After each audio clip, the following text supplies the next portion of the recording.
The balcony across from mine. Last Saturday, at exactly 9 in the morning, I carried a steaming mug of coffee onto my balcony and settled into the wooden chair I'd bought solely for that spot. The view had been the main reason I chose the apartment. After months of searching, endless paperwork, and taking on a mortgage I could barely afford, I finally had a place I could proudly call my own. The village was quiet in a way that felt almost rehearsed. The streets were empty, except for the occasional breeze that rolled through the trees, carrying the scent of wet earth from the previous night's rain. It should have been peaceful. Instead, it felt like the village was waiting for something. I blamed it on the unfamiliar surroundings. New homes always take time to feel comfortable. Besides, I'd barely unpacked half my boxes. I leaned back, watching rows of identical apartment buildings stretching into the distance. That was when movement caught my eye. In the apartment directly opposite mine, someone was dragging a wooden stool into the center of the living room. Curious, I watched. A woman dressed in white carefully positioned the stool beneath an old chandelier. Around her stood 6 people, all dressed in dark clothing. No one spoke, no one smiled. One of them adjusted an old camera mounted on a tripod. I frowned. "What's this?" I whispered. The woman stepped onto the stool. One person handed her what looked like a long braided rope decorated with strange symbols stitched into its surface. Another person lit several candles arranged in a perfect circle around the stool. It looked less like a gathering and more like a ceremony. My first thought was to call the police. My phone came out of my pocket almost automatically. No signal, not one bar. I laughed nervously. What are the chances? I stood and walked toward my apartment door, hoping my Wi-Fi could make the call. Before I could take another step, something fluttered against the window across from me. A sheet of paper. The woman hadn't moved. The others remained perfectly still. Yet somehow a note had appeared against the glass. Written in thick black ink were the words, "Don't bother calling anyone. Stay where you are." Every muscle in my body tightened. I looked around my own balcony. Nobody. When I looked back, another note had replaced the first. "You've always wanted to witness the impossible. Congratulations." My heart skipped. Nobody knew that. Ever since I was a teenager, I'd kept a notebook filled with impossible things I'd hoped to see one day. A ghost. A creature science couldn't explain. A person vanishing into thin air. A door leading somewhere that shouldn't exist. It had been nothing more than childish curiosity. I'd never told anyone, not even my closest friends. Yet someone across the street knew. A deep saxophone melody drifted through the morning air. Soft, slow, melancholic. It hadn't been there moments before. The musicians weren't visible. The music simply existed. The people inside the apartment slowly raised their heads. Every single one of them looked directly at me. My stomach dropped. The woman smiled, not warmly, not happily. She smiled like she'd been expecting me. Then everyone lifted one hand and waved. Every instinct screamed at me to go inside. Instead, I couldn't move. It wasn't fear keeping me rooted.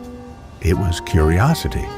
The same curiosity that had gotten me into trouble my entire life. The candles suddenly extinguished themselves.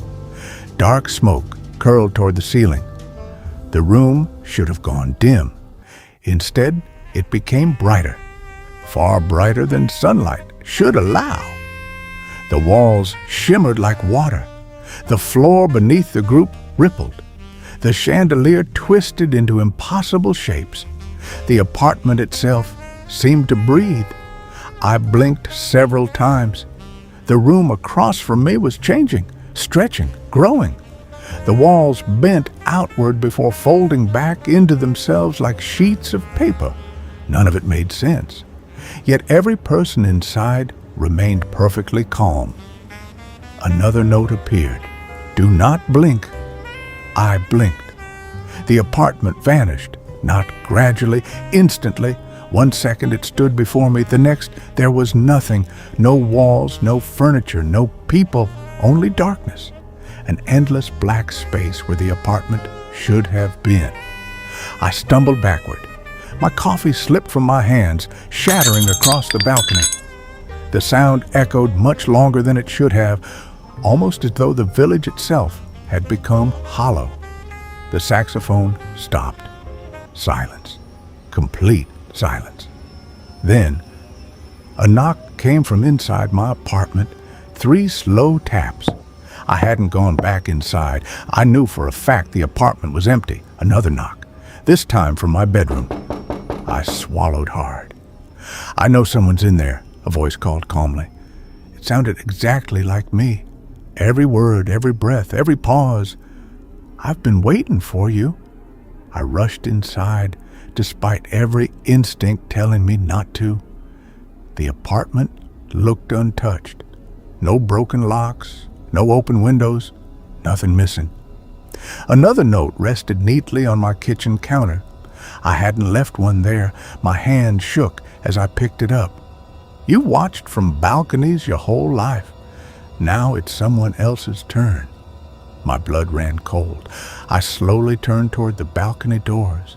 Across the village, in the apartment opposite mine, someone was sitting on a balcony watching me.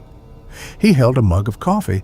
He sat in a wooden chair identical to mine, and he had my face. He smiled, slowly raised one hand, and waved. I froze. Behind me, footsteps echoed through my empty apartment.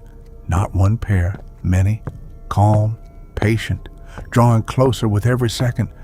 The front door clicked shut on its own. The bedroom door creaked open. The lights flickered once.